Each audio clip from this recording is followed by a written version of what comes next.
Ok, então, pessoal, bom dia a todos.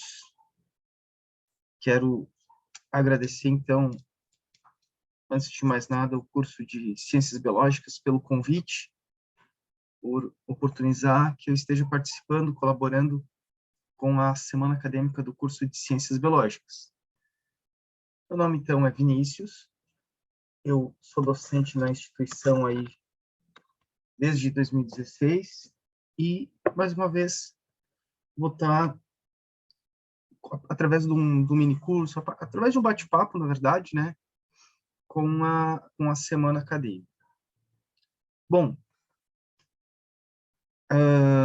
só deixa eu ver aqui, galera. Eu acho que eu deixei o meu... Eu vou só fechar. Ok.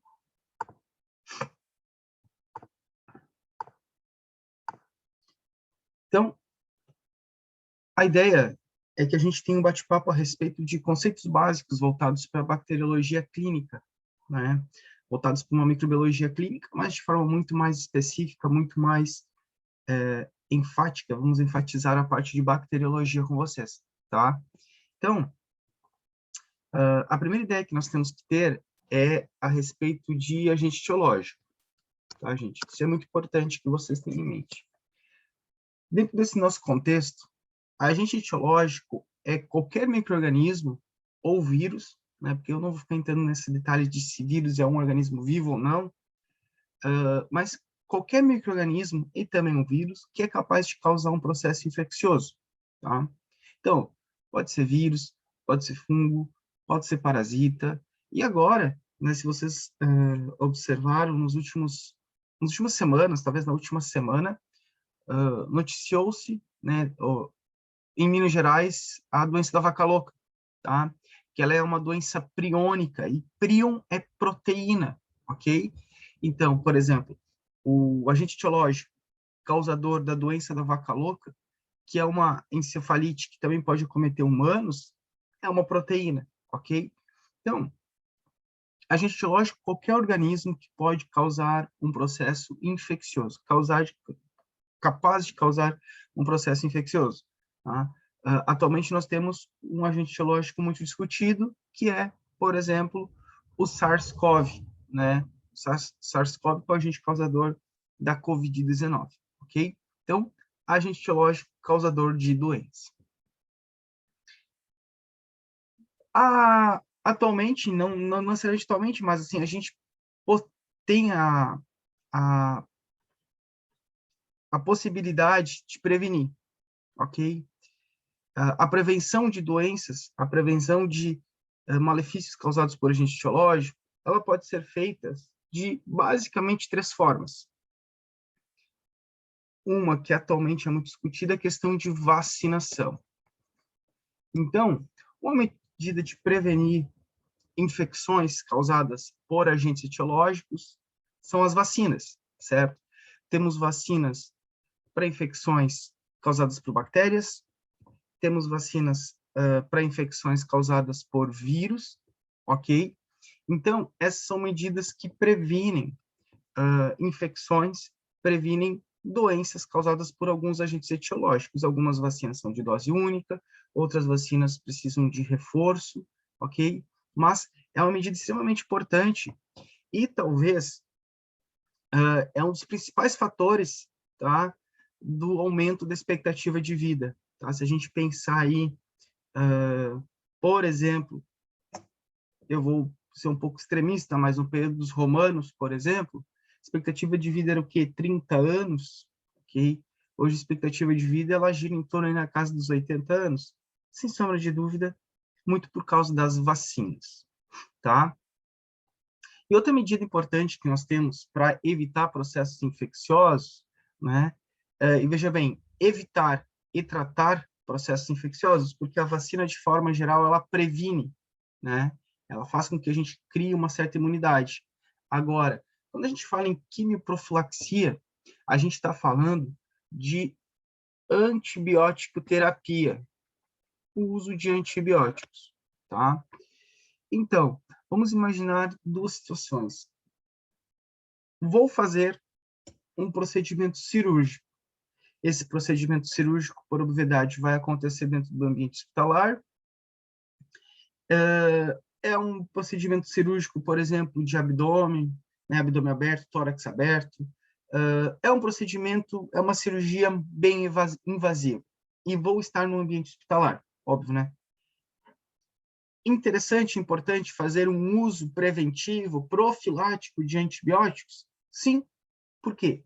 Existe um grande potencial, um grande risco de desenvolver um processo infeccioso. Logo, uma quimioprofilaxia, o uso de antibióticos de forma profilática é extremamente importante, extremamente relevante, porque ele vai impedir que, caso eu seja infectado dentro do ambiente hospitalar, ou até devido a um desequilíbrio da minha microbiota, que a gente vai discutir posterior, eu desenvolvo uma infecção.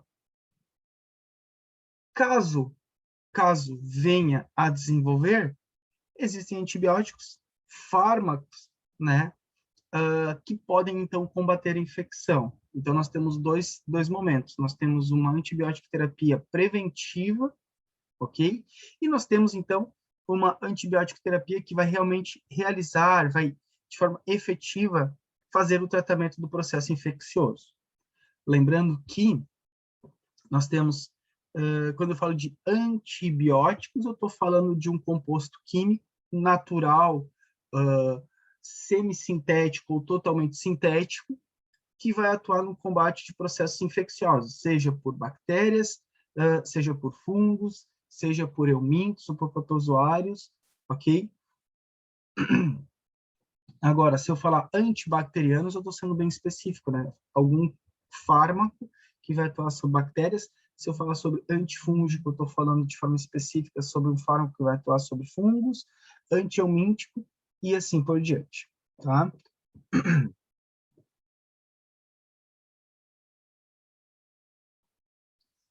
E dentro dessa prevenção que eu aqui listei sobre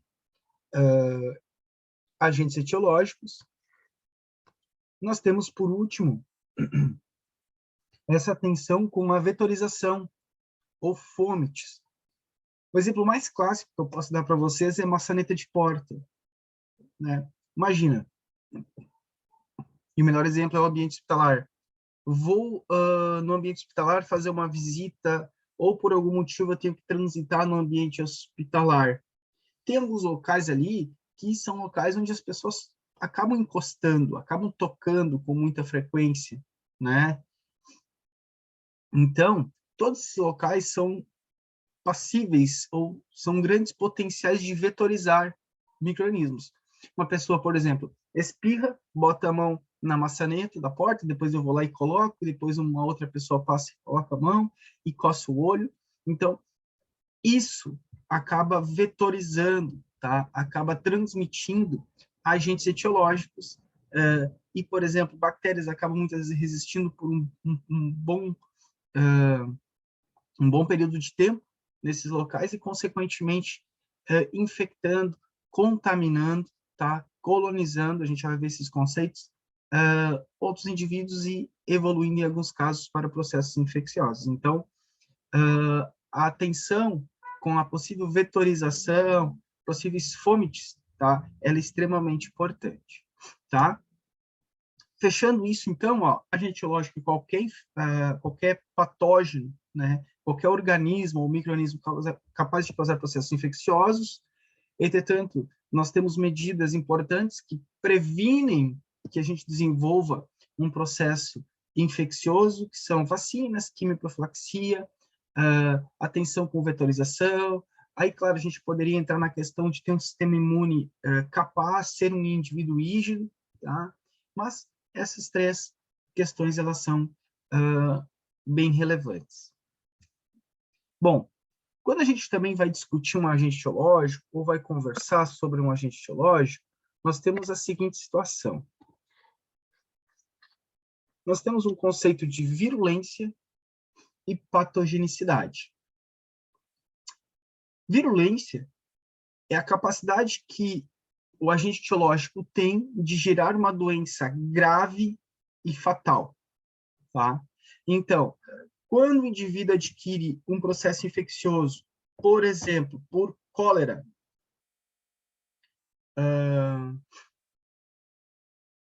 ele tem uma chance muito grande de desenvolver uma doença grave e fatal, tá? Ou melhor, ainda, um exemplo bem extremo, o vírus Ebola. O vírus Ebola tem uma alta virulência. Por quê? Quando adquirido, ele tem uma capacidade absurdamente grande de causar uma doença grave e fatal. Ou seja, é uma matemática simples, na minha opinião. É calcular o número de óbitos por o número de infectados, certo? Esse número de óbitos ele vai ser muito elevado se a gente comparar com o número de infectados. Eu vou usar um exemplo, esse é um exemplo apenas didático, tá? Vamos imaginar que o agente etiológico X, ele infectou, por exemplo, 100 pessoas, 100 indivíduos, e desses 100 indivíduos, nós tivemos, por exemplo, 70 indivíduos que foram a óbito. Em contrapartida, nós tivemos o agente etiológico Y, que também infectou 100 pessoas. Entretanto, aqui foram 5 pessoas a óbito.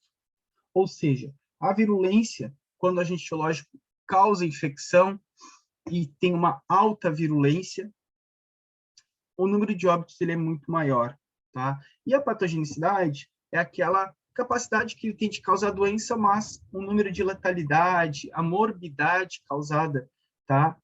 Por ele, ou existe aquele termo também, a morbimortalidade causada por aquele agente etiológico, ela é baixa.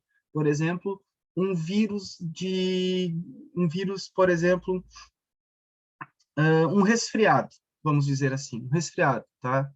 O resfriado é algo simples, tá? Algo simples, algo muito tranquilo. Ele tem uma capacidade de causar o resfriado em si, a doença clínica ali, mas sem ser uma doença grave, fatal, vai causar doença apenas, tá? Então, virulência acaba sendo a relação de óbitos por indivíduos infectados e a patogenicidade vai ser a capacidade que ele vai ter de causar doença. Obviamente que o organismo virulento, ele tem uma alta patogenicidade. Agora, o organismo que tem uma patogenicidade não necessariamente tem um alto grau de virulência, certo?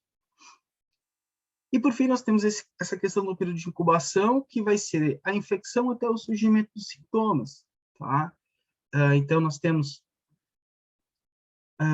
desde a aquisição do agente etiológico, digamos assim, do contato com o indivíduo com o agente etiológico, até o aparecimento dos sintomas.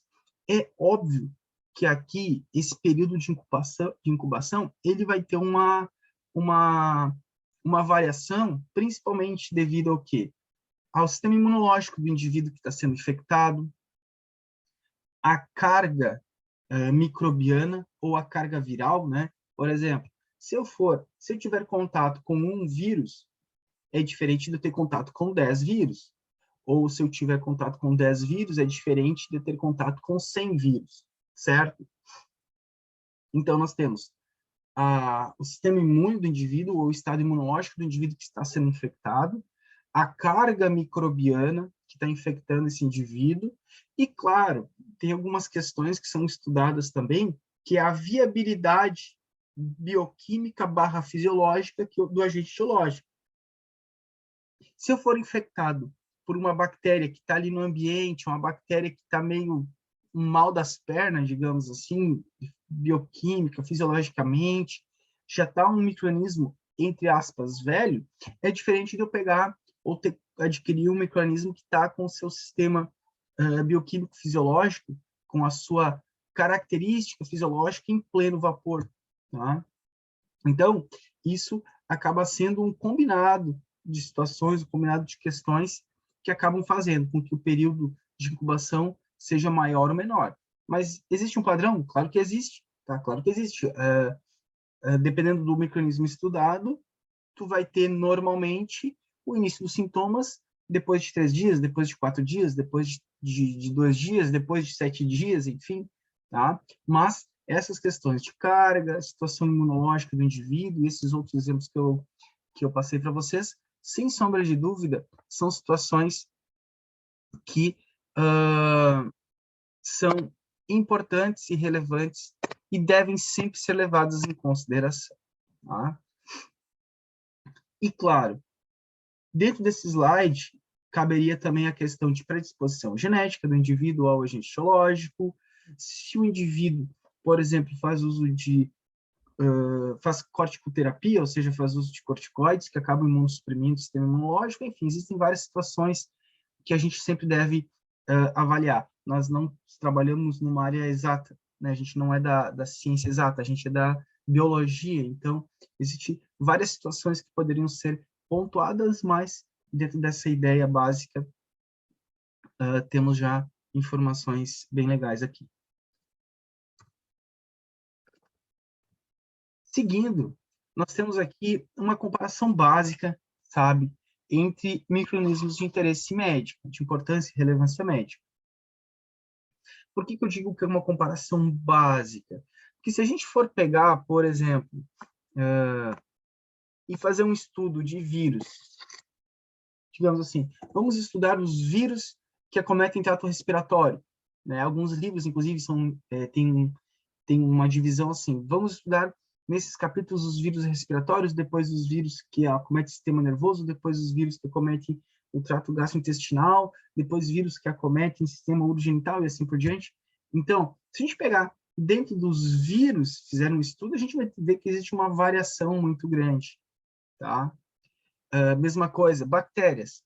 Se a gente for pegar de forma bem didática, a gente começa a estudar as bactérias, começa a subdividir em bactérias gram-positivas, gram-negativas, que a gente vai fazer essa divisão depois.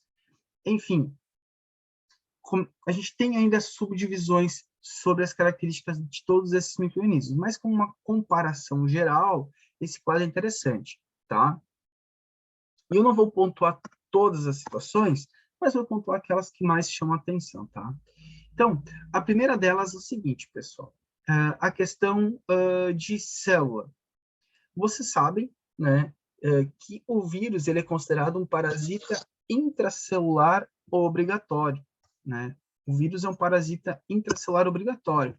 Por que ele é chamado? Por que conceitualmente se diz isso?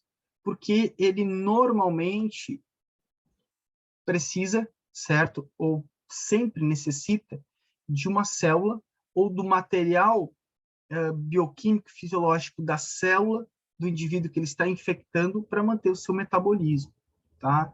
Então, ele precisa de toda a maquinaria celular do indivíduo que ele está infectando para se desenvolver, para que ocorra um aumento da carga viral e, consequentemente, o vírus se espalhe, se multiplique e aumente em quantidade, tá?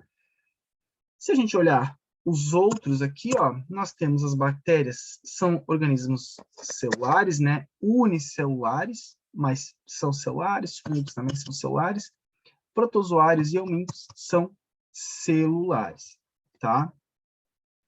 Outra coisa interessante é o que nós temos que lembrar que, a partir desse conceito de ausente, ó, o vírus continua com ausência de núcleo por obviedade, e as bactérias são aqueles organismos procarióticos, ok?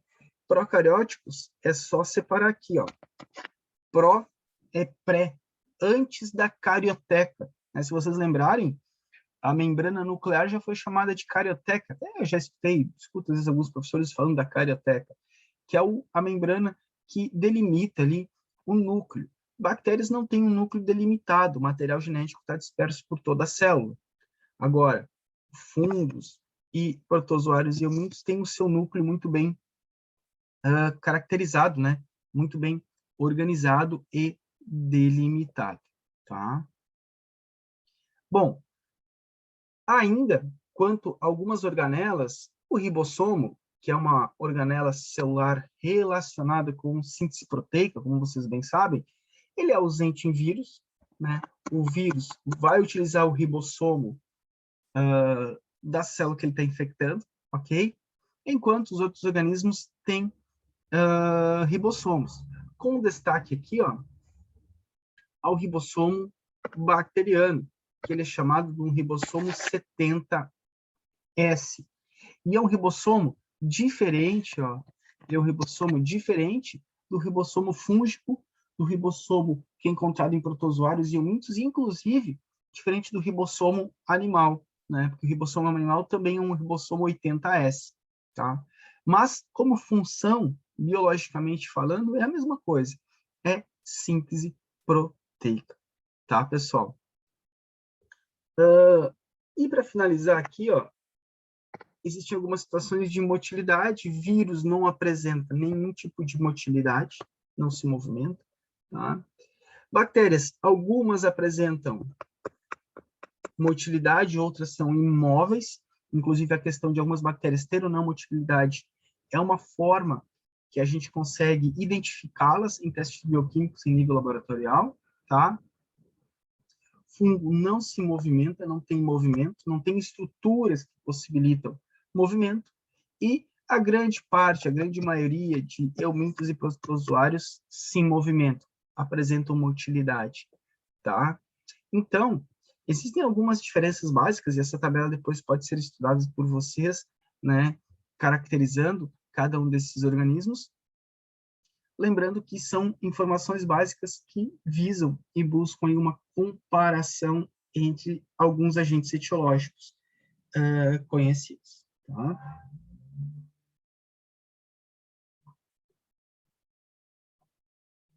Bom, tem quatro situações que é importante a gente compreender e correlacionar. Microbiota, colonização, contaminação, infecção. Particularmente, considero que essas questões, muitas vezes, em muitos momentos, elas são muito tênues. Por exemplo, quanto que uma colonização se transforma em uma contaminação e uma infecção, tá? Então, eu vou tentar ser bem didático e bem objetivo nessas situações, para que a gente consiga construir essa ideia de forma bem clara. Bom, primeiramente, microbiota. Olha só, galera. Nesse slide, tudo que está listado aqui, ó, tudo que está nesses quadradinhos é microbiota.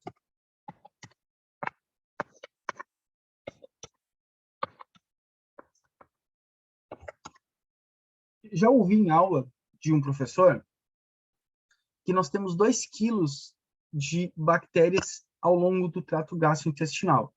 É muita coisa. É muita coisa. Nós temos muitas bactérias. Existe uma outra ideia que diz que para cada célula do nosso corpo temos 3 bactérias.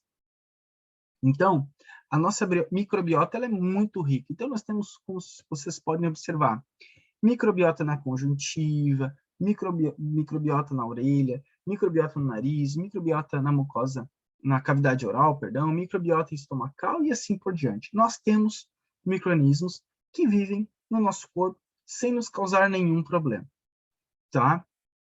Sem nos causar nenhum problema. É uma microbiota residente, é uma microbiota que até de certa forma se faz necessária, seja ali para manter o sistema imunológico ligado, tá?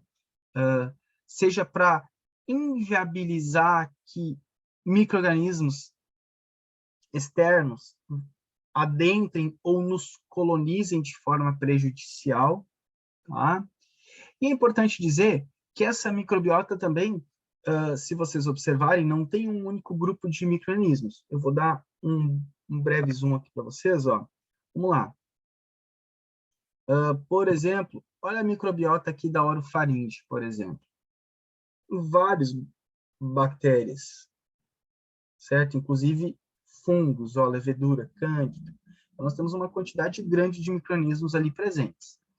Querendo ou não, ao mesmo tempo, essa microbiota tem que se manter dentro de uma estabilidade, certo? Não pode ocorrer uma exacerbação de um micro-organismo em detrimento ao declínio ou decréscimo do outro.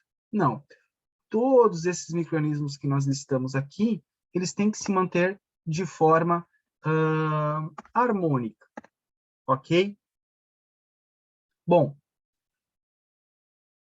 por algum motivo, seja por exemplo, um uso de antibiótico de forma inadequada, ok? Por um longo tempo, seja por uma alteração imunológica, eu posso ser colonizado por uma bactéria que não está ou que não faz parte da minha microbiota. Eu vou dar um exemplo. Vou visitar um amigo meu no ambiente hospitalar, meu amigo está hospitalizado, vou ali no ambiente hospitalar e toco na maçaneta, toco no nariz, passo a mão nos olhos, vou lá e converso com meu amigo, pego na mão dele, o profissional da saúde que vem ali atender o meu amigo, vem, por exemplo, ministrar um medicamento, enfim, eu encosto nele, eu acabo sendo colonizado, ok? Eu acabo sendo colonizado por algumas bactérias. E, claro, essa colonização, ela tende a acontecer muito mais quando a gente fica por um longo tempo exposto, tá? Vou dar um outro exemplo. Fui eu hospitalizado. Se eu for hospitalizado, ficar internado 2, 3 dias, sem sombra de dúvida, eu vou ser colonizado por bactérias que estão ali naquele ambiente hospitalar. E, consequentemente, a minha microbiota residente vai dar uma diminuída, vai dar uma caída, vai dar uma recuada, porque novas bactérias estão adentrando o meu corpo no sentido de colonização. Entretanto, pode ocorrer que essa colonização exacerbe no seu crescimento ou na sua evolução.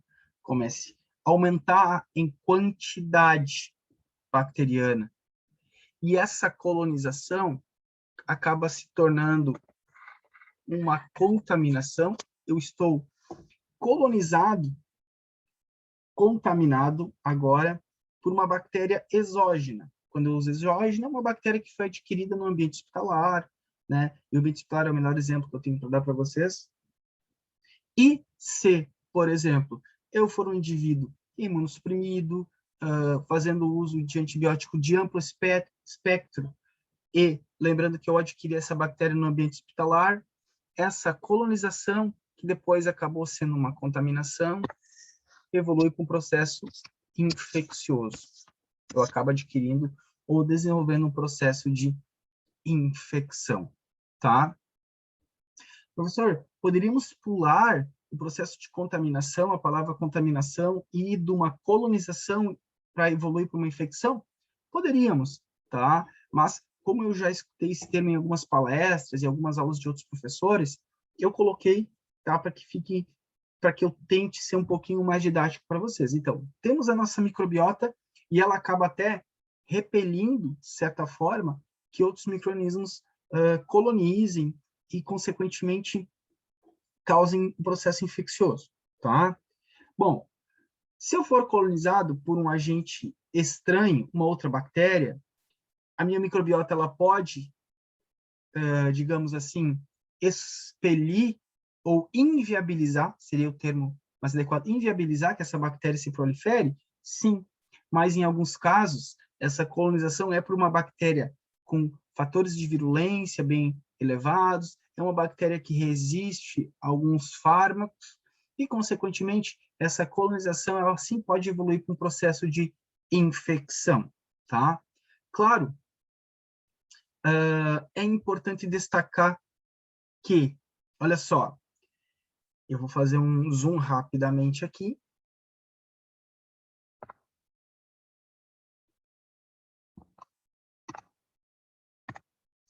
Olha só, gente. Microbiota do intestino grosso. Aqui, ó, nesse slide.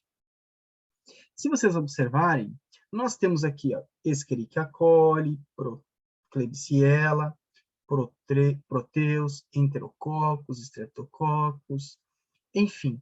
Nós temos um grupo de bactérias que fazem parte da microbiota do intestino. Entretanto, isso é microbiota intestinal, tá? Como assim, professor? Se essas bactérias, por exemplo, adentram ou elas acabam chegando, acabam infectando, acabam, olha só, colonizando o meu trato urinário, já não é mais microbiota normal. Ela é microbiota do intestino. Quando ela acaba, por algum motivo, colonizando, por exemplo, a uretra, bexiga, ela acaba evoluindo, em muitos casos, a um processo de infecção.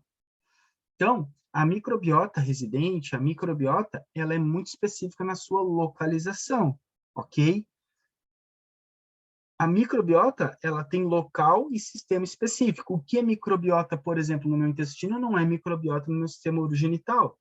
O que é microbiota da minha orofaringe, nasofaringe, não é microbiota, por exemplo, de trato respiratório inferior, ok?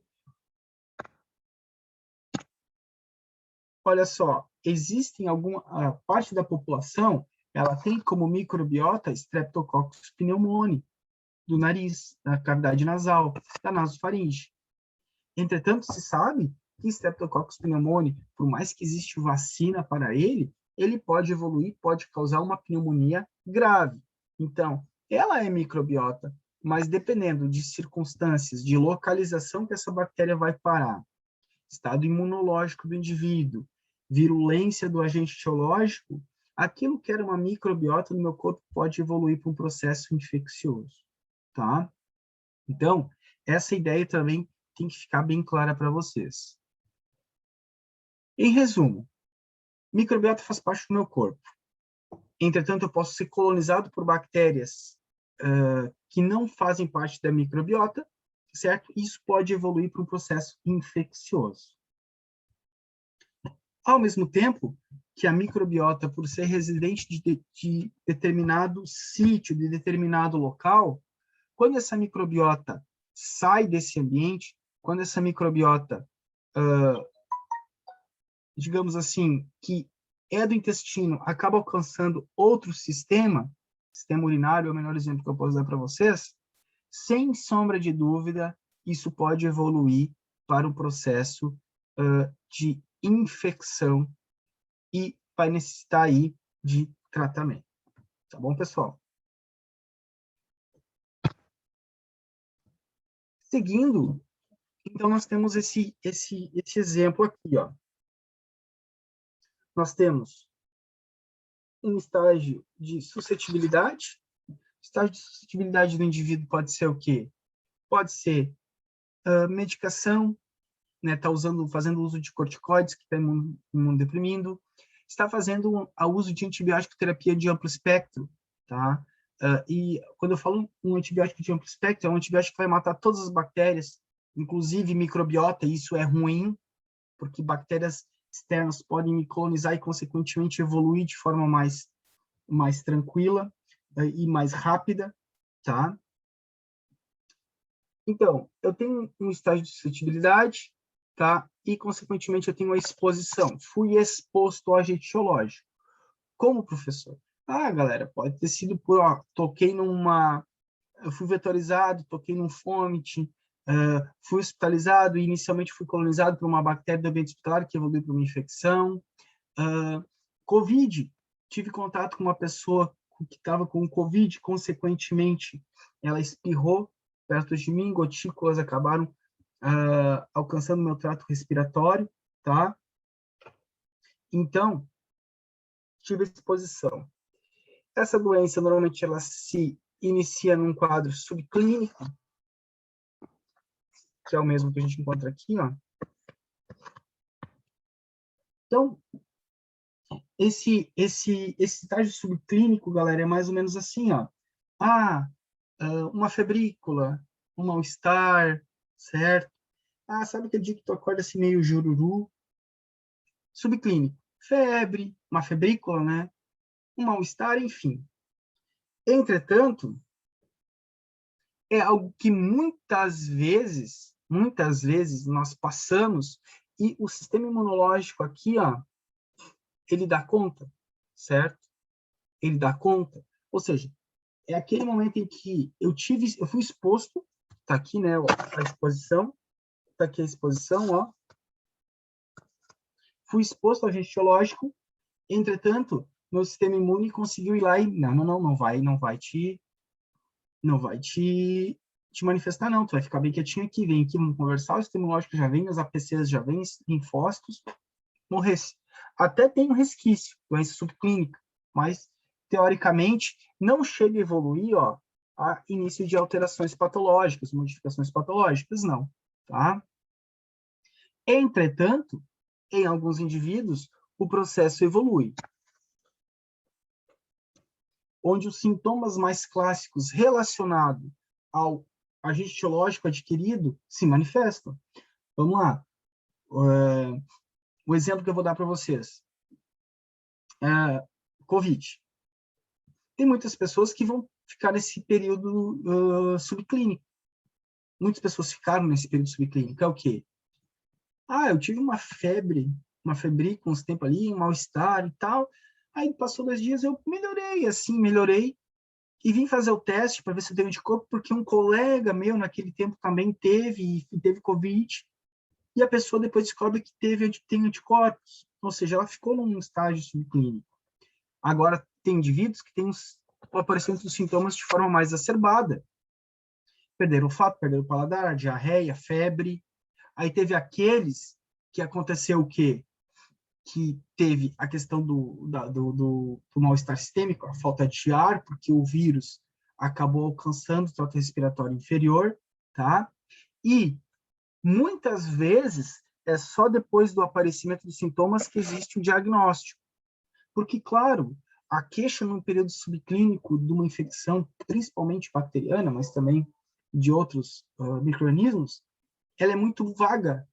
Febre. Qualquer coisa vai dar febre, né? Eu tô mal-estar, vou fazer um chazinho. O tratamento vai ser muito paliativo. A pessoa não tem algo assim, ó, que vai, digamos assim, determinar o que é, certo? Claro, nós estamos num momento de pandemia, então qualquer coisa hoje se suspeita de Covid, mas é porque, né, o vírus está muito em contato conosco. Mas o diagnóstico, muitas vezes, ele é feito no aparecimento de sintomas, no sintoma mais clássico relacionado àquela infecção. E, claro, que vai se avaliar, né, galera, isso aqui, ó, a exposição. O paciente chega lá, o Vinícius, eu vou lá no médico, doutor, eu não estou assistindo muito bem, papá, ele vai me fazer algumas perguntas, vai me fazer uma anamnese, vai fazer um exame físico, e a partir de tudo isso ele vai ter um norte para fazer o diagnóstico, que muitas vezes vai ocorrer só no aparecimento dos sintomas, tá? Que, consequentemente, vai ter a doença clínica e, a partir do diagnóstico, vai se fazer o tratamento. Né? Então, aqui onde eu vou botar esse asterisco, ó, teoricamente, tem um tratamento que vai evoluir para o óbito, infelizmente, a cura ou a incapacidade. Algumas pessoas podem ficar com algum tipo de sequela. Né? Essa incapacidade que o autor colocou aqui para a gente é algum tipo de sequela relacionado à infecção. Na maioria das vezes, o indivíduo evolui para a cura.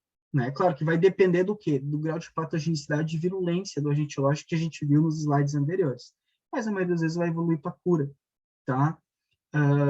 Então, esse passo a passo do processo, ele é importante e básico de se entender, mas ele acaba abordando todas as ideias relacionadas aos processos infecciosos causados por vírus, por bactérias, por fungos e assim por diante.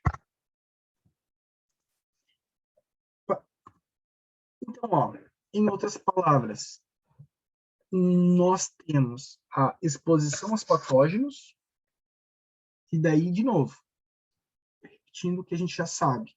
Essa exposição, ela vai ter algumas variantes, digamos assim. É um patógeno da comunidade ou é um patógeno do ambiente hospitalar? Se é um patógeno do ambiente hospitalar, ele é uma bactéria muito mais resistente a tratamentos, a fármacos, porque ela está acostumada a ter contato com antibiótico, e tem fatores de virulência mais relevantes, mais importantes, que merecem mais atenção.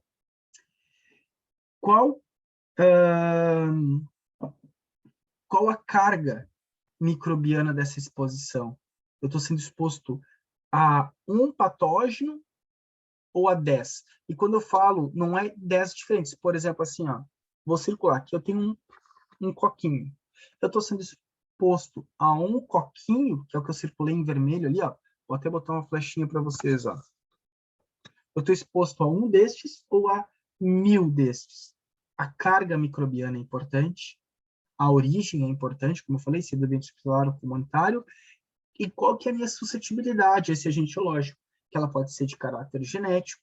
Sem sombra de dúvida, existem pessoas que têm uma predisposição a determinados agentes etiológicos e tem indivíduos que não têm essa predisposição toda, tá? Se eu pegar, por exemplo, né, se eu exemplificar para vocês, um paciente com fibrose cística que tem um trato respiratório com uma acúmulo de secreção mais viscosa, mais purulenta, certo?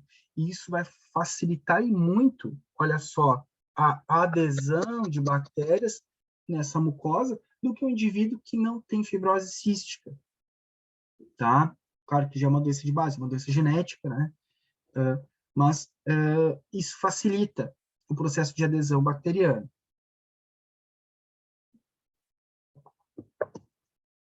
A adesão, dentro do conceito que a gente viu anteriormente, ó, vou voltar rapidinho, galera. Ó.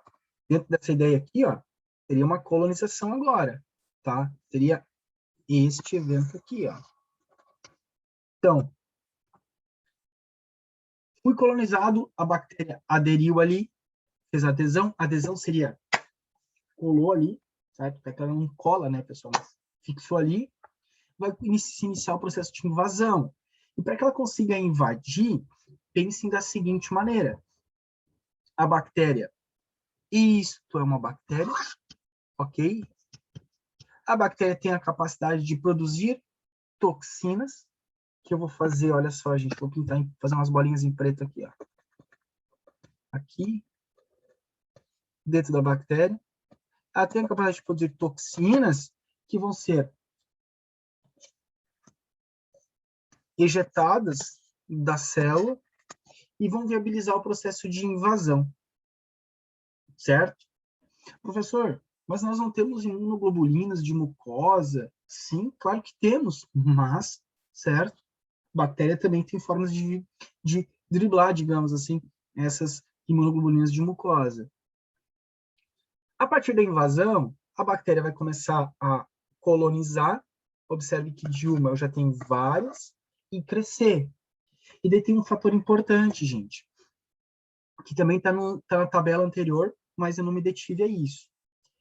Uma bactéria, ela se divide, ela se multiplica por fissão binária. Então, é mais ou menos assim. Uma bactéria se transforma em duas, duas se transforma em quatro,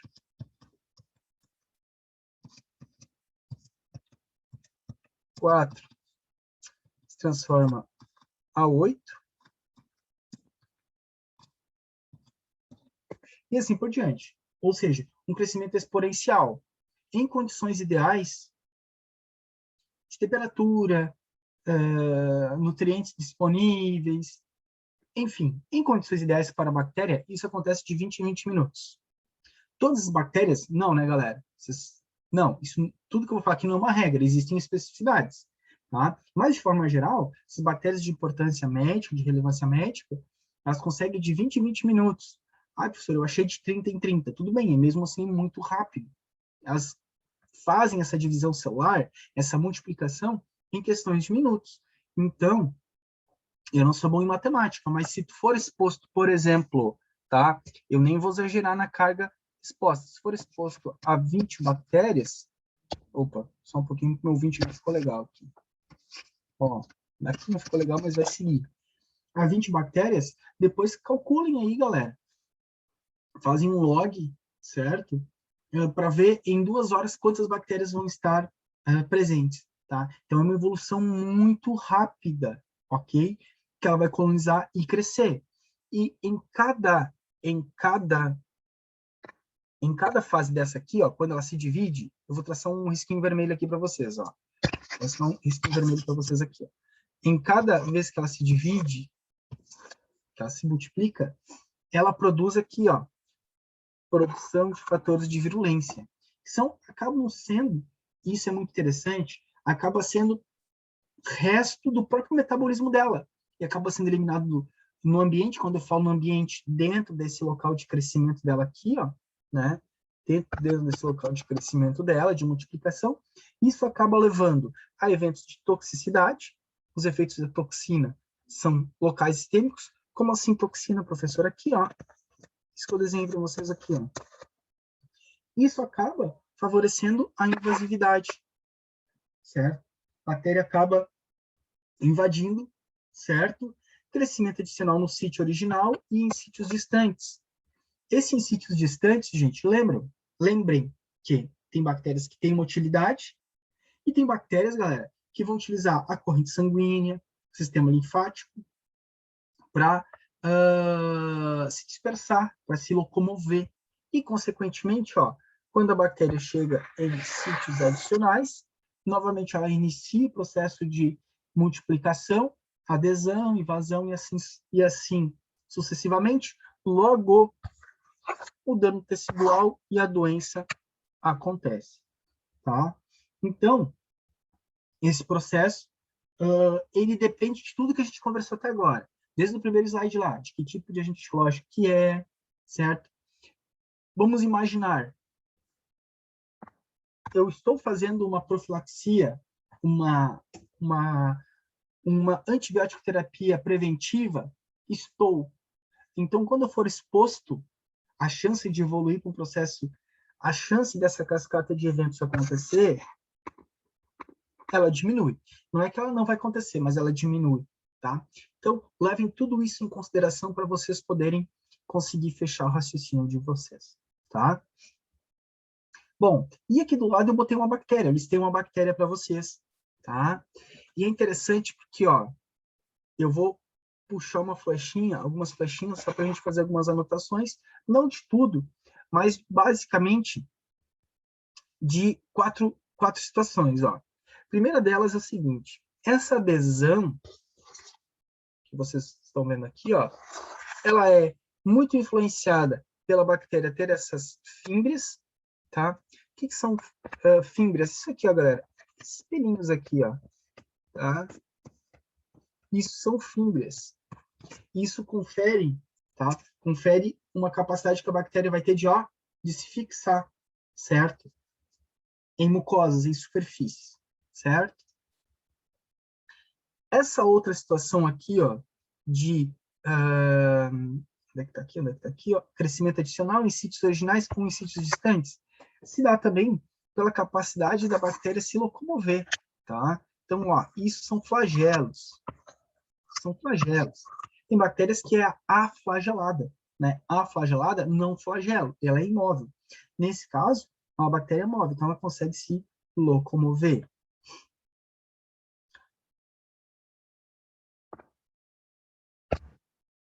Consegue observar que aqui, ó, na bactéria ela tem uma camadinha rosa mais externa? Sim, né? Ó.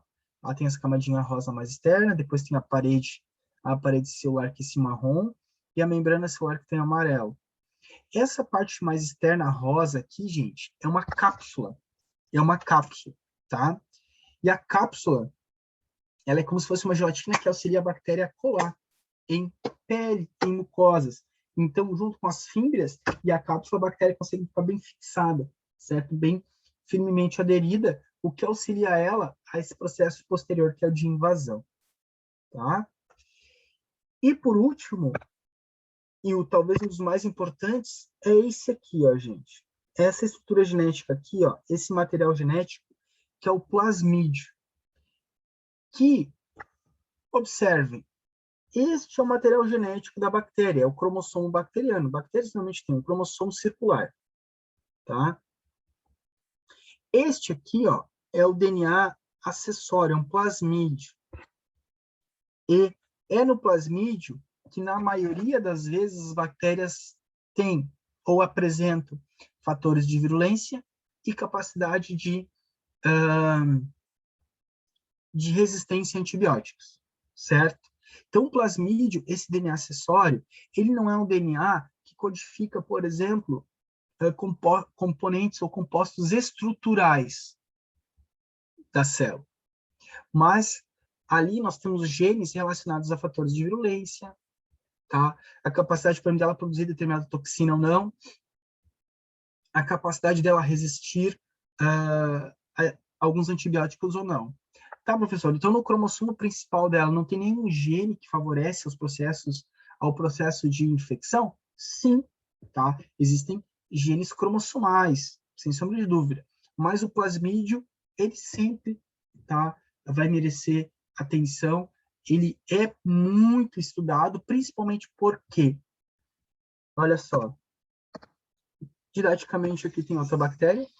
Oh, Jesus, só um pouquinho. Ó, vou tentar desenhar aqui para vocês. Aqui tem uma outra bactéria. E ó, vou desenhar o plasmídio dela aqui. As bactérias têm a capacidade de fazer o quê? Trocar plasmídios. Certo? Trocar plasmídios. Isso faz com que, por exemplo, essa bactéria aqui tem um plasmídio que confere uma característica X, essa aqui tem Y. Depois da troca, ambas têm a mesma característica, se tornam mais fortes. Tá? Então, plasmídio, galera, ele está diretamente relacionado com a questão de virulência que a gente viu anteriormente. Quanto mais plasmídios, e quando eu falo mais plasmídios, vocês têm que associar, quanto mais genes de resistência, de virulência, mais virulenta a bactéria é, ok? Bom, daí nós temos o seguinte, ó, paciente com suspeita de uma doença infecciosa. Por que suspeita? Vamos imaginar o seguinte, ó, o paciente está febril, febre de origem determinada, marcador inflamatório alterado, hemograma alterado, paciente com mal-estar geral. Ele está com suspeita de uma doença infecciosa. O médico vai ter a suspeita. Existem duas formas, quer dizer, existem várias, né? Mas assim, eu estou seguindo essa aqui. Basicamente, nós temos situações que são de cultivo dependentes. Vamos lá, galera, ó. De novo, paciente com febre, febre de origem determinada, o leucograma dele está alterado, ele está com, por exemplo, uma leucocitose, um aumento no número de leucócitos, febril, mal-estar geral, marcadores inflamatórios alterados. O médico vai pedir, vamos fazer ali uma cultura de sangue, uma hemocultura, e já vamos fazer uma uma urocultura. Ah, o paciente, ele é um paciente que sofreu um trauma, por exemplo, de moto, sofreu um trauma, teve que fazer uma cirurgia no fêmur ou na tíbia. Esse paciente começa a apresentar febre, é feita uma ressonância magnética, alguns exames de imagem, observa alguma alteração no tecido ósseo, se faz uma cirurgia, remove uma parte do tecido ósseo nessa situação e se faz cultura. Ou seja, vai se buscar o agente etiológico através de cultura. Existe cultura para fungo e bactéria. Existe cultura para vírus? Existe, mas os vírus são mais estudados na parte molecular, né? Parasito, existe cultura também para alguns parasitos, tá? Mas ali se faz uma busca mais pelo antígeno por outras ferramentas. Então aqui a gente acaba focando mais na parte de bactéria mesmo. Então ele pode fazer essa busca a partir da suspeita clínica dele, ok? Vai fazer cultura. E existe ainda a parte de imunoensaio. Imunoensaio, o que isso significa? Eu também não sei, vamos tentar descobrir. Ó, imunoensaio. Desculpem. Imunoensaio. Ensaio imunológico, certo? Onde, a partir da amostra de sangue do paciente, podem ser outros tipos de amostra. Por exemplo, a COVID, tá? Eu sei que eu só falo de COVID, mas é que a gente acaba mais fazendo e acaba lembrando. A amostra é suave de nasofaringe, tá? Mas aqui é a amostra de sangue, tá? E essa amostra de nasofaringe do COVID é para busca de antígeno, tá? como aqui é um ensaio imunológico, é para buscar anticorpo, certo? A partir da amostra do paciente, vai se fazer um ensaio imunológico, aglutinação, ELISA, existem outros ensaios para se ver o quê? Se o paciente tem anticorpo presente para determinado agente etiológico, tá? Nos casos dos imunoensaios, consegue-se ver, por exemplo, se o paciente está numa fase mais inicial, uma fase aguda ou fase crônica da doença. Existem ensaios de avidez de anticorpo, tá? Então, é um ensaio que também pode ser utilizado. Entretanto, esses ensaios cultivo-dependentes aqui, ó, deste lado, eles são interessantes porque com o crescimento microbiano. Então, é o seguinte, ó, vamos iniciar nosso raciocínio e finalizar ele. O paciente com uma doença, com uma suspeita, é feito uma cultura de urina dele. A partir da cultura de urina, em meios de cultura, se tem a presença de bactérias. Se vê que realmente o paciente está com processo infeccioso no trato urinário, certo? E se isola agente etiológico, se isola micro-organismos. Conseguimos fazer, é possível de se fazer a identificação desta bactéria. Então, a gente consegue saber que bactéria que é e olha só, gente, testar para quais antibióticos essa bactéria é sensível ou não e, consequentemente, dar um tratamento quimioterápico de forma mais adequada para ele. Por quê? Quando o paciente aqui, ó, ele chegou com uma queixa clínica do médico, febre, né? É uma queixa meio vaga, o médico não vai esperar 2 dias para já ter o resultado do antibiótico, né? Não, porque às vezes o paciente chega malzão mesmo, fica em casa dentro daquele quadro subclínico que a gente viu, só que lembra que as bactérias se multiplicam de 20 em 20 minutos. E daí, quando o paciente vê, ele está malzão mesmo. Ele está com uma sintomatologia mais forte. E ele não pode esperar muito tempo, então ele já inicia aqui, ó, vou fazer um asterisco, aqui com o antibiótico. Claro que o antibiótico médico, se ele for esperto, ele vai esperar ser feita a coleta das amostras biológicas, dessas amostras aqui, então ele vai esperar. Se ele quer coleta de sangue, se ele quer uma hemocultura, ele vai esperar fazer a coleta de sangue, se ele quer uma cultura de urina, ele vai esperar fazer a coleta da amostra de urina. Se ele quer uma biópsia de tecido, antes de administrar um antibiótico, ele vai fazer uma coleta do tecido. Depois ele inicia a antibiótico terapia, tá? Por quê? Ele não pode esperar muito tempo, o paciente pode evoluir para um quadro mais grave, mas enquanto ele trata de forma empírica esse paciente, ele sabe que está em andamento uma cultura, identificação bacteriana e também um teste de suscetibilidade para ver qual antibiótico é o mais eficiente, é o mais eficaz para o tratamento daquela infecção bacteriana relacionada, tá? Então, isso é extremamente importante. Professor, existem ensaios aqui na microbiologia molecular que identificam essa questão de sensibilidade? Existem alguns testes, sim, que fazem a identificação de alguma resistência específica ou que o agente etiológico, a bactéria, tenha genes que viabilizem resistência, tá?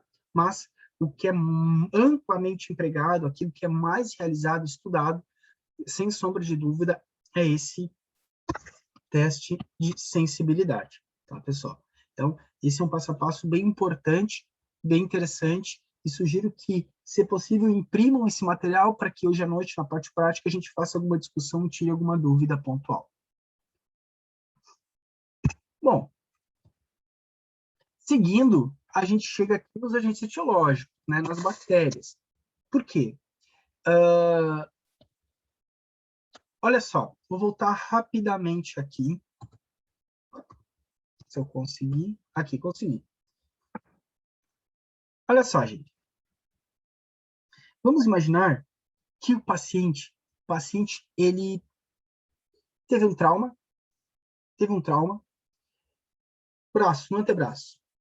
Teve um trauma no antebraço, teve uma fratura exposta, mas fez uma cirurgia, consolidou bem o osso, tal, só que ele continuou, no local da incisão ali, ele continuou com uma infecção bem na pele aqui, parte de pele mesmo. E aquilo está um pouco difícil de cicatrizar e tal, e o médico pede para dar uma avaliada. Qual o agente etiológico que está causando aquele processo infeccioso? Porque está ali com sinais de inflamação, né? Aquele dor, rubor, tumor, calor, tem pus, secreção purulenta, o que indica, né, um processo infeccioso. Aí o paciente, eu quero, vou ver, vou fazer uma cultura. O que acontece muitas vezes? Por exemplo, a gente consegue coletar um pouquinho de amostra do local da lesão, principalmente se for esse tipo de lesão, tá, pessoal? Essa lesão mais superficial, né, de mucosa, às vezes o paciente tem alguma úlcera de decúbito, uma úlcera de pressão, alguma conjuntivite, enfim. Pensem numa lesão mais superficial. A gente consegue coletar um pouquinho daquela amostra e fazer um esfregaço, colocar numa lâmina, que é o que a gente vai ver hoje à noite na aula prática, tá? Quando a gente coloca esse esfregaço e faz uma coloração específica, a gente consegue ver a morfologia da bactéria. Isso consegue nos dar uma ideia de qual agente etiológico que está ali, tá? Então, o que a gente tem como morfologia bacteriana? Olha só, concordam comigo que, ó, eu tenho aqui uma bolinha, duas bolinhas. Cada uma delas é um coco, mas eu tenho duas. Isso é o que a gente chama de diplococo, tá? É um diplococo. Abaixo, ó, eu tenho um coco, dois cocos, três cocos, quatro, cinco, seis, sete, oito cocos. Isso é um streptococo. Aqui eu tenho quatro cocos, que é uma tétrade, a gente chama isso de tétrade. Aqui eu tenho oito cocos, que é o que a gente chama de sarcina. Tá? Aqui, ó, uma sarcina. E aqui embaixo é um emaranhado de cocos, que a gente costuma dizer que são cocos em forma de cacho de uva, que é um arranjo chamado de estafilococo. Então, ó, vou colocar a inicial de cada um deles, ó. Diplococo. Diplococo. Aqui é um estreptococo. Aqui é uma tétrade. Aqui embaixo é uma sarcina. E aqui é um estafilococo. Que, na verdade, a gente pode colocar assim, ó. Quer ver? Posso fazer da seguinte forma. Esse aqui é um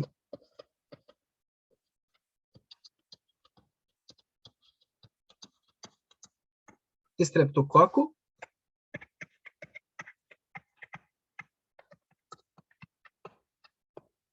Estafilococo.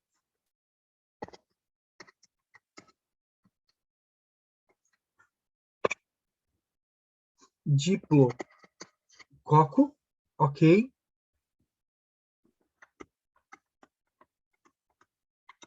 Tétrade e sarcina, certo? Então, pensa o seguinte, ó, o paciente estava com pus, uma secreção ali no antebraço, no local da feridinha, coletei um pouquinho da amostra, botei no microscópio, corei, a gente já vai ver como faz a coloração, corei, olhei no microscópio, que é o que a gente vai fazer hoje à noite na prática, olhei, essa infectovendo streptococcus aqui na lesão dele, possivelmente algum streptococcus que está causando infecção. Ó, tem um estafilococo, possivelmente um estafilococo que está causando infecção e assim por diante. Então é isso que me ajuda, tá? Bom, seguindo, dentro das formas básicas bacterianas, também nós temos, ó, um bacilo. Temos ainda, ó, diplococo. bacilo, ok? Temos ainda streptobacilo, ok? E esse aqui embaixo, ele é chamado de cocobacilo. Cocobacilo. Certo? Bacilo, diplobacilo, streptobacilo e cocobacilo. E nessa última fileirinha, nós temos isso aqui, ó. Nós temos aqui em cima um vibrião, ou um víbrio, tá? Vocês vão achar das duas formas. Um vibrião, um víbrio. Vibrião. Esse aqui é um espirilo. E aqui embaixo, uma espiroqueta. Forma de vibrião, forma de espirilo ou forma de espiroqueta. Espiroqueta. Certo? De novo, nós temos diplococo. Deixa eu pegar o apontador aqui, ó. Ó, nós temos diplococos, estreptococo, tétrade, sarcina, estafilococo. Bacilos, diplobacilo, streptobacilo, cocobacilo, vibrião, espirilo e espiroqueta. Todas são formas possíveis de se encontrar em infecções relacionadas à microbiologia médica. Entretanto, os diplococos, os streptococos, os stafilococos, os bacilos e os cocobacilos são aquelas formas mais relacionadas com o dia a dia, né, da bacteriologia médica, com aquelas bactérias que têm relevância médica. Espiroqueta pode ser, porque espiroqueta é a forma, né, relacionada ao treponema, que é o agente causador da sífilis. Também pode ser, tá, galera? Mas diplococo, streptococo, estafilococo, cocobacilo e bacilo são aqueles agentes que mais comumente são encontrados no dia a dia do laboratório de análises clínicas com a parte de bacteriologia, tá? E nós temos a seguinte, ó. Estas bactérias, elas são caracterizadas pela forma. Então, vocês vão conseguir ver, por exemplo, hoje na prática, hoje à noite, diplococos, streptococcus, staphylococcus, bacilos, cocobacilos. Isso a gente vai conseguir ver, tá? Só que isso casa com uma outra informação, ou tem que ser relacionado com uma outra informação. Se é um diplococo gram-positivo ou gram-negativo, se é o streptococo gram-positivo ou gram-negativo, e assim por diante. Por mais que, na esmagadora maioria das vezes, streptococcus, estou lembrando aqui, é só gram-positivo, estafilococo é só gram-positivo, tá? Mas, sempre vai ter essa informação casada. Morfologia, arranjo e a coloração. Olha só, a coloração, ela se dá de duas formas. Ou as bactérias são gram-positivas ou elas são gram-negativas. Como assim, professor? O que quer dizer com bactéria gram-positiva ou gram-negativa? Nós temos que entender primeiro uma situação. Bactérias gram-positivas, observem e prestem atenção. Olha o peptidoglicano.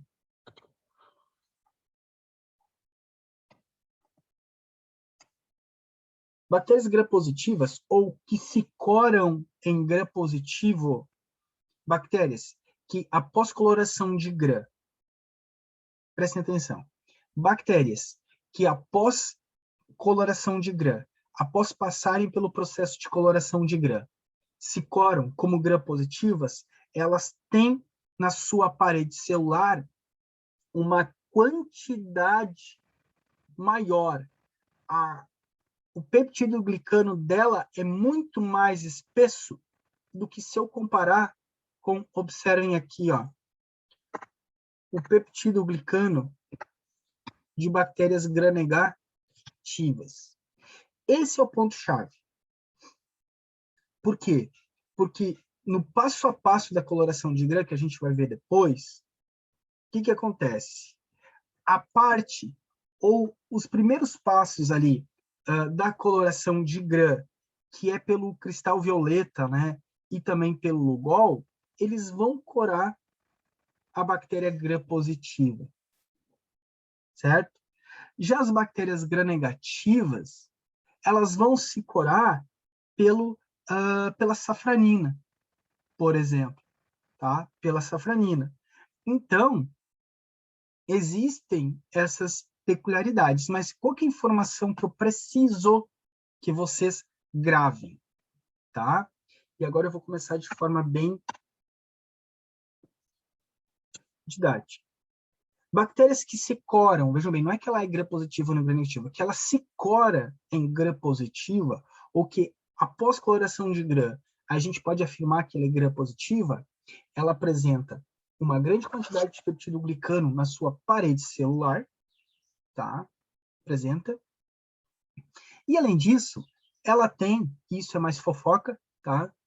Ela tem também, ó, como exclusividade na sua parede celular, ácido lipoteicoico e ácido teicoico.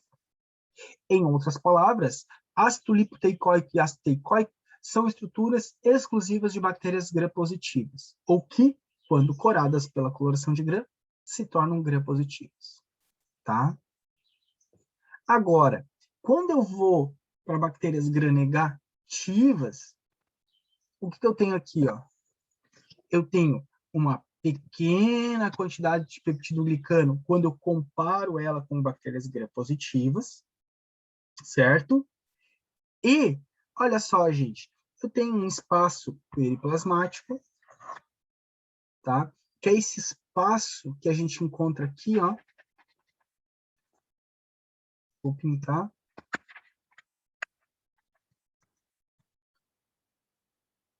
E bactérias gram-negativas, observem, elas têm duas membranas plasmáticas. Elas têm uma membrana citoplasmática interna, em verde aqui, ó, e outra membrana citoplasmática externa, com proteínas estruturais, com proteínas que acabam sendo meios de transporte, né, proteínas transportadoras, certo? Mas a gente não consegue observar essas características em bactérias gram-negativas, ok?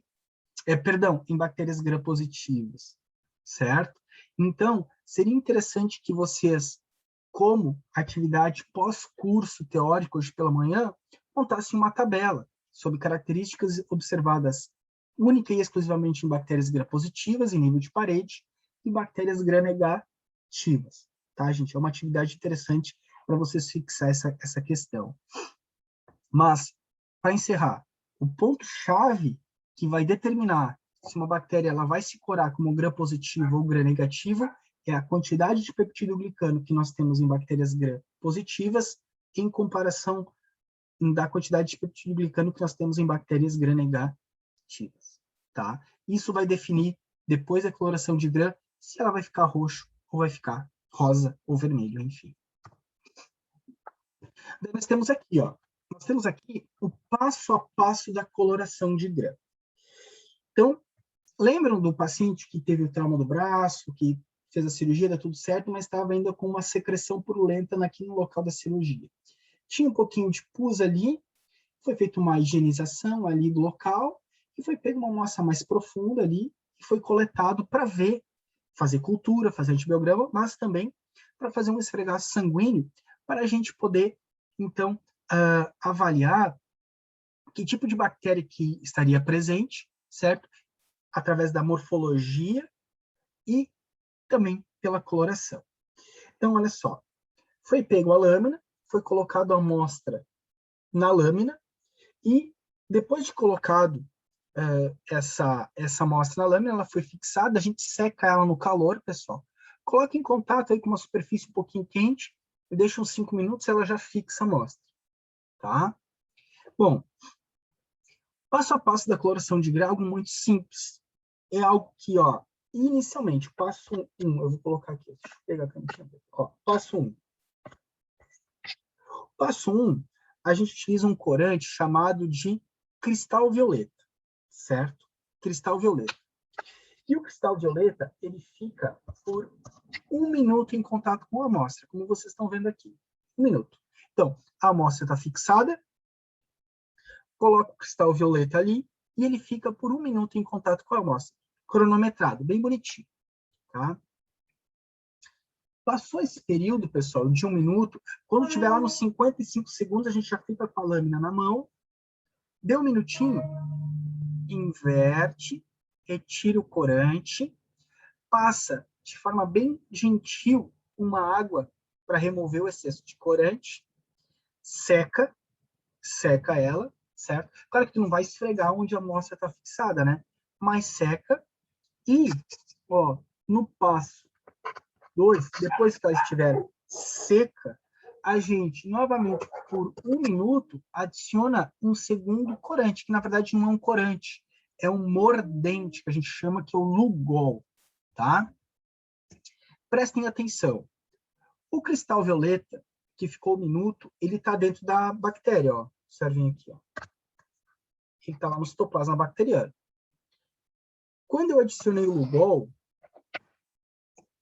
Lugol com o cristal violeta, eles interagem e formam um complexo, um cristal, que ele é grande. Ele forma um cristal.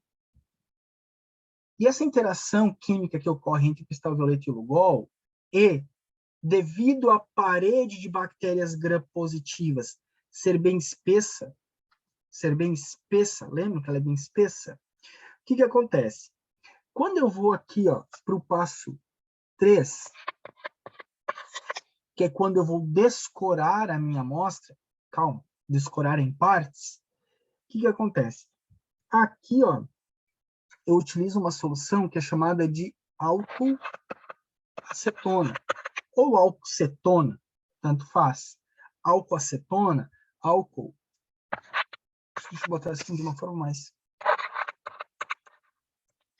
álcool acetona. Esse álcool acetona, gente, eu coloco aqui por no máximo, assim, ó, é um susto que a gente dá na lâmina, mas didaticamente, se vocês pegarem os livros, eles falam que é 10 segundos, tá? Por quê? Prestem atenção. Cristal violeta mais Lugol formam um cristal, tem uma interação química e forma um cristal bem grande. Como as bactérias tidas gram-positivas, ela tem uma parede celular bem espessa, quando o profissional passa o álcool acetona, observem, algumas bactérias, elas descoraram, correto? Quem que foi que descorou?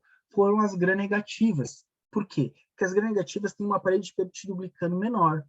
E quando é colocado o álcool cetona lava as células, e as que têm a parede celular pequena, possibilita que o cristal violeta, juntamente com o Lugol, saiam de dentro da célula, deixando elas descoradas.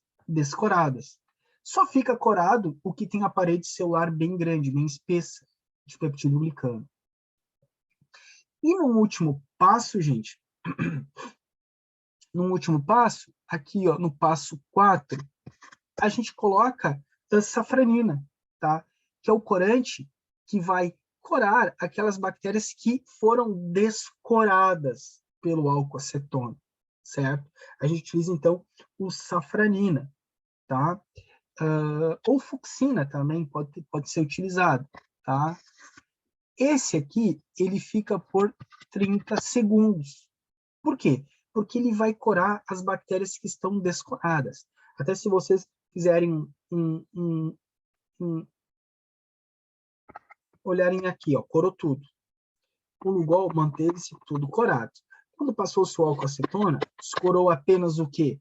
As bactérias com parede celular com peptidoglicano mais delgado, e o corante final, o safranina, corou então as bactérias que foram descoradas na etapa 3.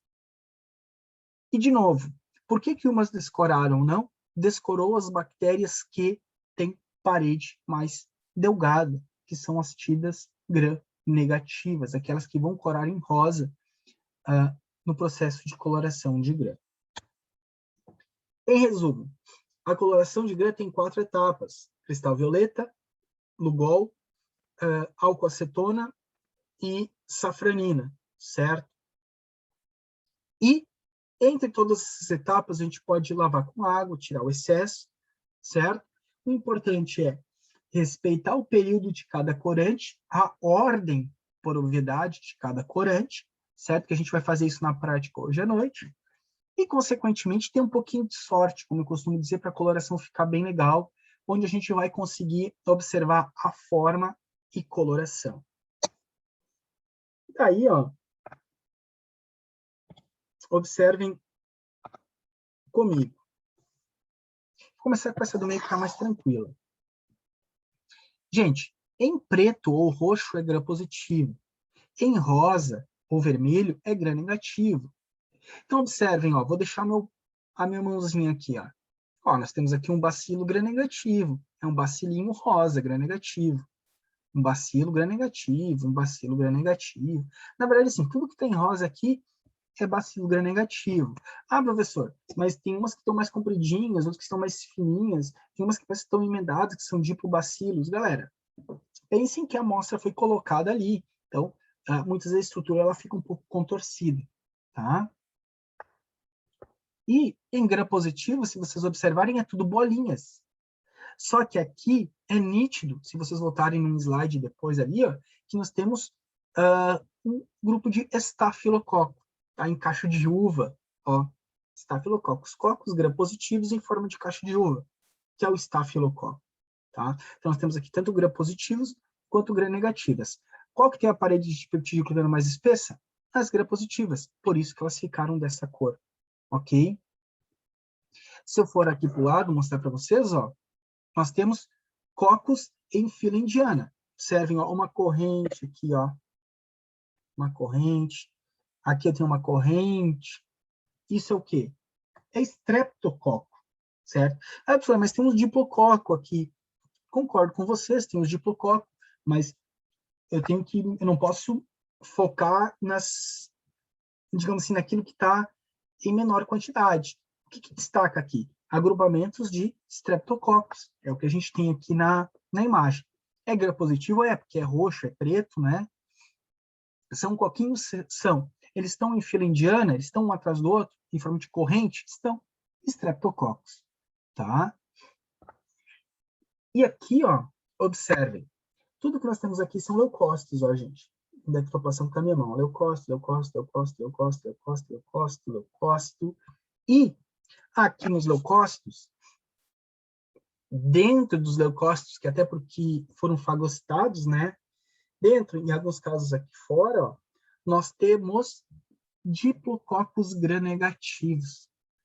Ah, professor, mas tá, parece um estrep, tá meio estranho. Concordo com vocês. Mas são, ó, galera, diplococos. E nesse caso, diplococos gram-negativos, tá? Elas estão em rosa. Então, não é muito difícil a gente treinar, né? Então, o que eu tenho que pensar? Eu tenho que pensar, primeiro, coleta a amostra, fixa a amostra numa lâmina, faz a coloração de gram.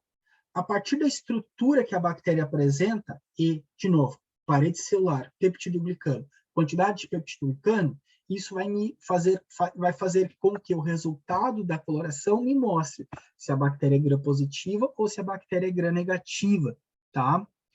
Isso identifica já a bactéria? Não, mas dá um baita do norte daquilo que a gente vai encontrar pela frente, certo? Por quê? Porque a forma de identificar uma bactéria do tipo Streptococcus é uma, para identificar uma bactéria do tipo Staphylococcus é outra, para identificar um bacilo gram-negativo é outra, e assim por diante. O tratamento para um Streptococcus é um, o tratamento para um Staphylococcus é outro, e um tratamento para uma bactéria gram-negativa, um bacilo gram-negativo é outro. Absurdo. Quer dizer que não existe nenhum antibiótico que consegue, digamos assim, atacar as 3 bactérias? Não, existem, mas o ideal é que a gente saiba exatamente qual é o agente etiológico, quem está causando a infecção e, consequentemente, consiga fazer a identificação bem correta, bem adequada, para o valor que aquela bactéria tem para aquele sítio de infecção e, consequentemente, o tratamento do paciente vai ser mais rápido, mais facilitado, menos custoso, menos tempo de internação e assim por diante, tá? Então, sugiro também que imprimam esse material, esse slide, foi disponibilizado a vocês, e levem hoje à noite para que vocês tenham uma melhor compreensão da prática, tá, pessoal? Seguindo, e aqui também não vou ficar me detendo por muito, existem algumas bactérias que não se coram por Gram, tá, pessoal? Existem algumas bactérias, como, por exemplo, o Mycobacterium tuberculose, que é o menor exemplo que eu posso dar para vocês, tá? Ele não se cora. Ele necessita, tá, de uma coloração específica, que é a famosa coloração álcool ácido resistente, ou coloração ácido resistente, como está aqui, ó, tá? Uma coloração de bar, como a gente costuma falar. Daí, vocês prestaram atenção nos slides anteriores, estão aqui olhando. Mas, professor, isso é bacilo. Exatamente, ó. Isso é bacilo, bacilo, bacilo. E tá rosa. Concordo com você, está rosa. Mas a coloração de grão se aplica aqui. Por quê? Porque como o Mycobacterium, observem aqui no meu slide, ó. Opa. Observem no slide, por gentileza. Ele tem um alto teor lipídico na sua parede celular. O colorante de grão não consegue penetrar. Então, tem que se fazer uma coloração específica, uma coloração aquecida, né, que eu não vou discutir com vocês aqui, porque devíamos ter uma aula só sobre isso, para conseguir identificar a presença desse micro-organismo, tá? E, por exemplo, também o treponema, como eu falei para vocês, ó, é uma bactéria muito delgada, é uma bactéria que necessita de outras metodologias, campo escuro, ou até técnicas que envolvem anticorpos, né, uma imunofluorescência, para poder identificar a presença da bactéria. E daí dá para ver aqui, ó, vou dar um zoom para tentar auxiliar vocês, e até a mim, ó, isso não é um bacilo, isso não é um copo, isso é uma espiroqueta, estão vendo, ó?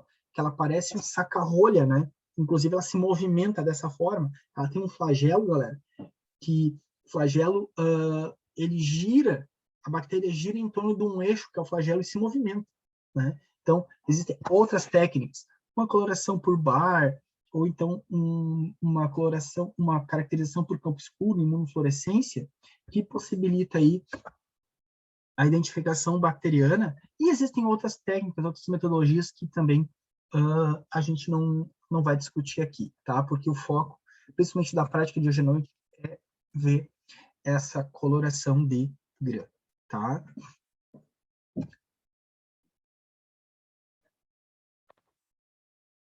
Bom, existem outras bactérias também, que são esporos, tá, gente?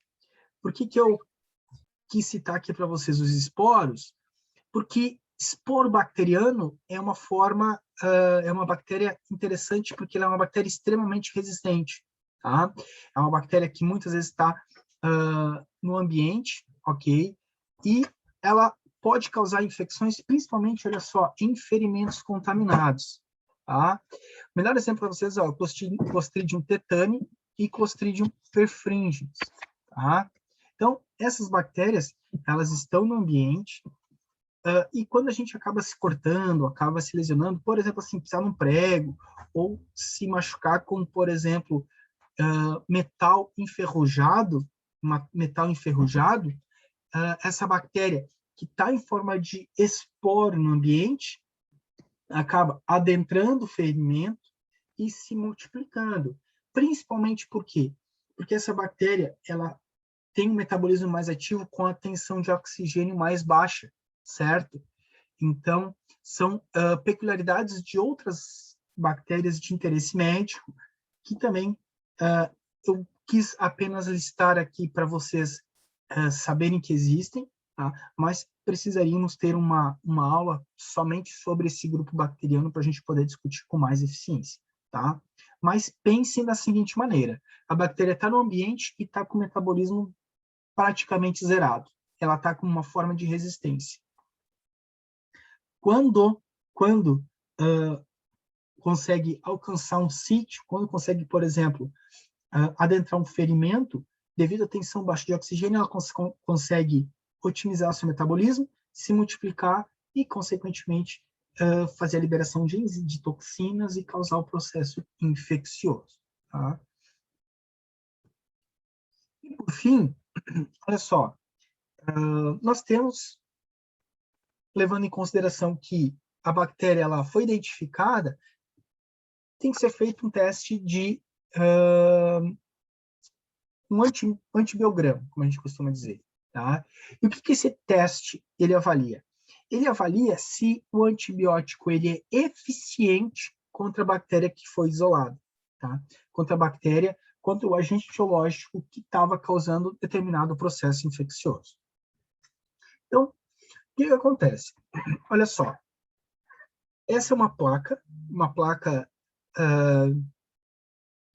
onde nós temos um meio de cultura específico, um agar Miller-Hinton, e cada um desses aqui, ó, gente, ó, é um antibiótico. Então, esse é um antibiótico, o antibiótico.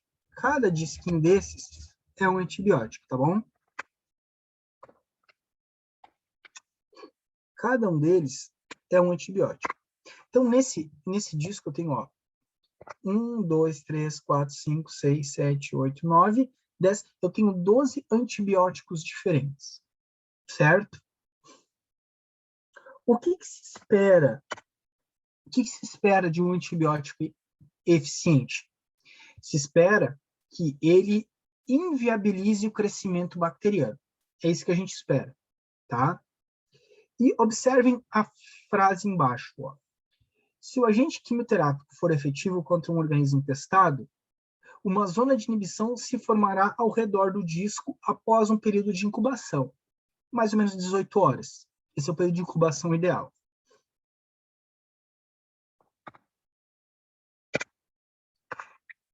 Toda essa parte mais opaca que eu tenho aqui na minha placa, ela significa crescimento de bactéria. Crescimento bacteriano. E essa zona mais clara, essa região mais clara, é a zona de inibição. Por quê? Porque quando se coloca um disco de antibiótico, por exemplo, aqui, ó, daí que está minha mãozinha, o antibiótico ele se difunde no meio. Óbvio que a concentração de antibiótico é muito mais alta aqui no disco e vai diminuindo conforme vai se distanciando do disco de antibiótico. Então, se observar esse antibiótico aqui, ó, eu tenho uma zona de inibição, ou seja, a bactéria aqui, ó, ela não cresce em contato com o antibiótico. Mesma coisa aqui, eu tenho um antibiótico e eu tenho uma zona de inibição, ou seja, a bactéria ela não cresce em contato com o antibiótico. Agora, se eu olhar esse antibiótico, ó, não tem nenhuma zona de inibição, ou seja, a bactéria cresce em contato com o antibiótico. Ou, em outras palavras, a bactéria é resistente a esse antibiótico. Da mesma forma aqui, ó, a bactéria cresce em contato com o antibiótico. Claro que aqui eu tenho uma zona de inibição, mas é uma zona de inibição muito pequena. Comparem essa zona de inibição com essa zona de inibição. São zonas de inibições totalmente distintas. Muito provavelmente a bactéria é resistente a esse fármaco. Mas como assim, professor? Muito provavelmente. É que é o seguinte, ó, galera. Toda essa zona de inibição aqui, ó, que, por exemplo, vai daqui até aqui, ou que vai daqui até aqui, observe, ela é medida. Ela é medida. A gente mede essa zona de inibição e a partir de tabelas padronizadas, atualmente a gente tem o BRCAST, certo? Através de tabelas padronizadas, a gente vai dizer se a bactéria, a partir da zona de inibição observada, ela vai ser resistente àquele antibiótico ou sensível àquele antibiótico. Por quê? Pode ser que, por exemplo, ó, aqui eu tenho uma zona de inibição. Tem uma zona de inibição, só que ela é muito pequena. Eu vou medir e vou olhar na minha tabela. Se na minha tabela eu tiver, por exemplo, um valor de 10, 5, eu vou olhar na tabela. Uma zona de inibição de 5, de 10 ou de 20, ela vai ser ou resistente ou sensível. entende? Então, nós temos essas situações que vão ajudar o médico. Vamos imaginar que o médico iniciou o tratamento do paciente com esse antibiótico aqui. O paciente até pode ter dado uma melhoradinha, mas depois do antibiograma finalizado, o médico, opa, eu vou trocar, eu não vou mais usar esse. Eu vou usar esse antibiótico, que vai dar uma resposta muito mais rápida para o paciente, que, consequentemente, ele vai evoluir de forma muito mais positiva, muito mais rápida, consequentemente, esse paciente consegue sair do hospital mais rapidamente, tá? Então, o antibiograma, pessoal, ele tem um papel crucial, principalmente após identificação do agente etiológico, porque o tratamento, sem sombra de dúvida, ele consegue ser muito mais certeiro. Na verdade, ele vai ser um tratamento exato para o agente etiológico que está causando a infecção nesse paciente. Entretanto, você sabe melhor, é algo que se discute muito, se estuda muito, se gasta muito dinheiro nisso, é a resistência a fármacos que as bactérias estão apresentando. Tá? Estamos perdendo a corrida, sem sombra de dúvida. A gente vai... a Homo sapiens vai ser extinto e as bactérias vão permanecer, porque elas se adaptam muito rapidamente. Tá? E, por exemplo, se a gente pegar década de 40, quando teve o início do uso dos antibióticos, tá? De lá para cá, o que aconteceu? As bactérias mutaram, ocorreu mutação bacteriana. Lembra que eu falei para vocês ali que elas trocam material genético? Elas trocam material genético. Existe um processo que é chamado de transdução, que é quando bacteriófagos, que são vírus que infectam bactérias, veiculam, transmitem genes de resistência para bactérias, então elas vão mutando. Nós temos o diagnóstico inadequado de doenças infecciosas, e o diagnóstico inadequado, ele leva a um tratamento inadequado, ok?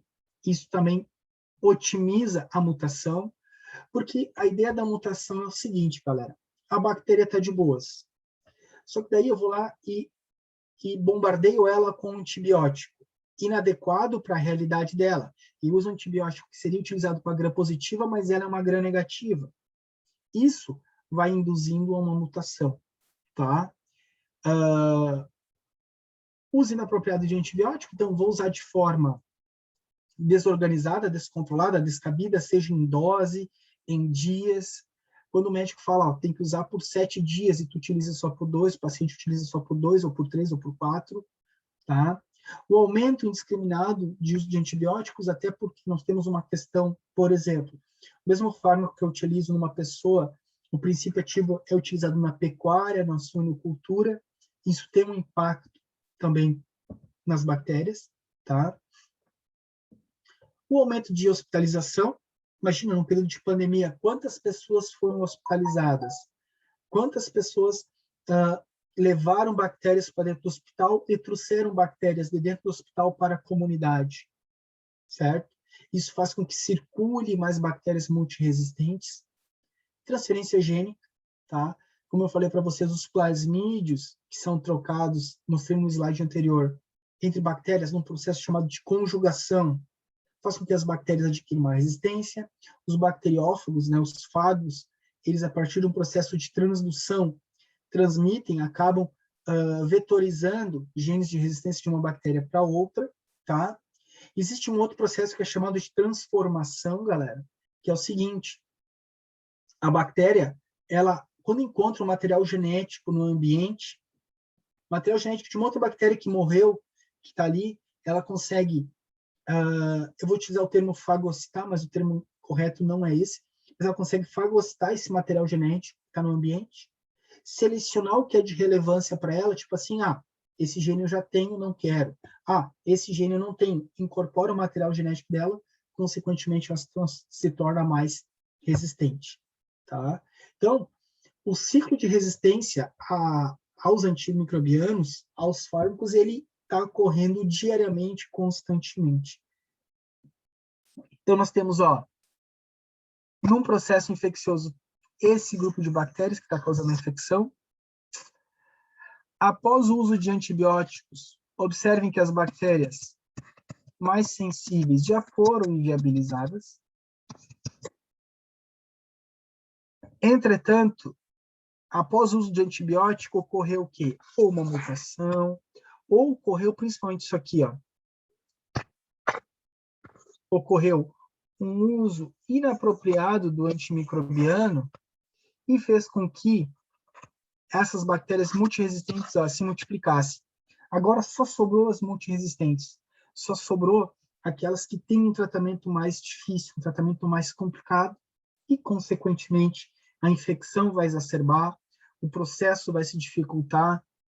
Existem casos onde não temos mais tratamento, não temos o que fazer, os médicos têm que fazer uma combinação, um pool de fármacos e torcer que a resposta que aquela bactéria tem a esses fármacos seja positiva para o paciente, ou seja, tenha sucesso no tratamento, senão o paciente vai acabar tendo essa infecção de forma até meio que crônica e, em alguns casos, evolui para óbito.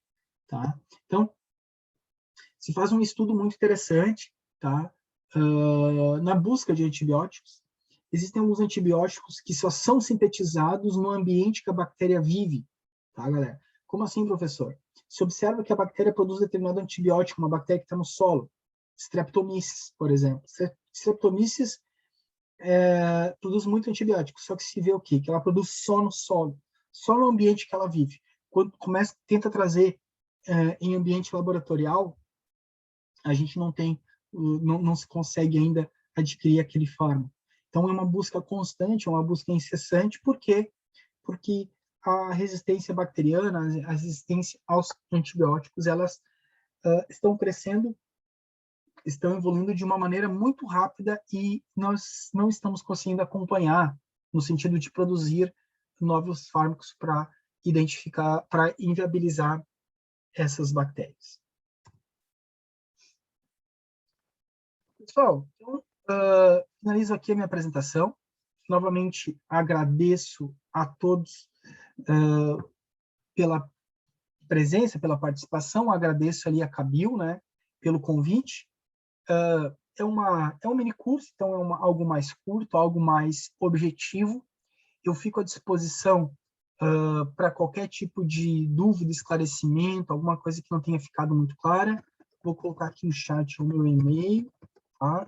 Se vocês precisarem, podem entrar em contato comigo.